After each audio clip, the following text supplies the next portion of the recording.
Salut, ça joue. Dans cette vidéo, je vais vous parler de 5 cartes que j'utilise et, qui ne coûtent pas grand-chose, que je conseille d'avoir dans sa collection pour le commandeur multijoueur. Allez, on commence avec Starlight Spectacular.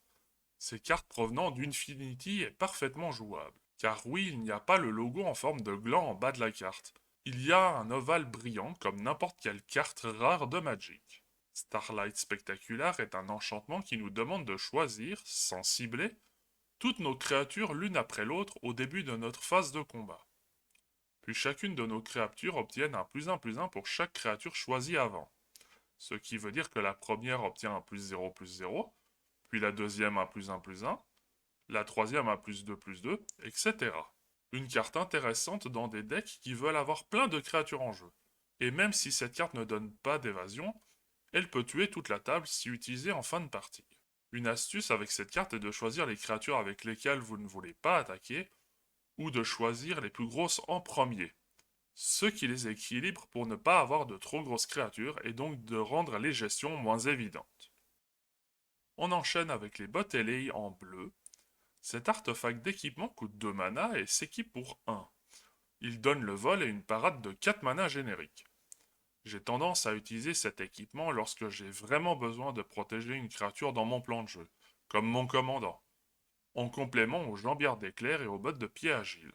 J'ai aussi tendance à l'utiliser en remplacement aux jambières d'éclair si je cherche à protéger, mais que j'ai besoin de cibler mes créatures, là où les jambières d'éclair ne le permettent pas. Alors oui, c'est une parade, donc payable, mais à 4 mana. C'est quasiment une défense talismanique, car pas grand monde ne veut payer 4 mana en plus du sort de gestion qui coûte généralement entre 1 et 3 mana. Acte Cruel est un sort de gestion que j'ai inclus dans mes decks depuis bientôt 1 an. Cet éphémère peut détruire une créature ciblée sans marqueur sur elle. J'ai commencé à l'inclure dans mes decks pour complémenter Emprise Infernale, qui ne demande pas de conditions particulières. Il m'est assez rare de croiser des créatures ayant des marqueurs en dehors des jeux jouant avec les marqueurs. Donc ce mode de gestion est très intéressant pour gérer des créatures embêtantes. Mais Acte Cruel possède un deuxième mode qui permet d'enlever jusqu'à 3 marqueurs sur une créature. Et avec l'arrivée des marqueurs finalité, ce mode est d'autant plus intéressant dans les jeux réanimateurs comme l'Amiral Brass, Mirko ou encore Frimas, car on peut enlever le marqueur finalité pour que notre créature retourne dans notre cimetière afin d'être réanimée par la suite.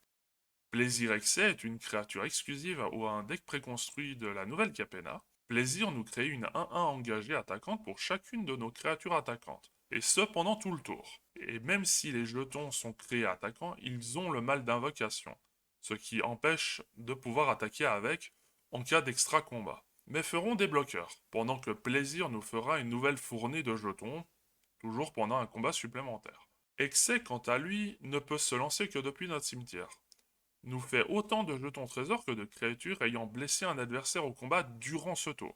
Une carte à consommer avec plaisir sans excès dans tout jeu jeton jouant du rouge.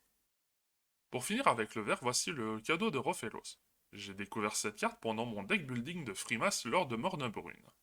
Ce rituel pour un mana vert nous demande de révéler, lors de sa résolution, n'importe quel nombre de cartes vertes de notre main, et ce pour reprendre en main autant de cartes d'enchantement de notre cimetière. Cette carte ne vous dit peut-être rien, et c'est normal. Cette carte est sortie dans l'extension Destinée d'Urza il y a 25 ans, et n'a jamais été réimprimée. Elle ne coûte que quelques centimes, et si vous êtes adepte du pimp, elle ne coûte qu'environ 4 euros en foil.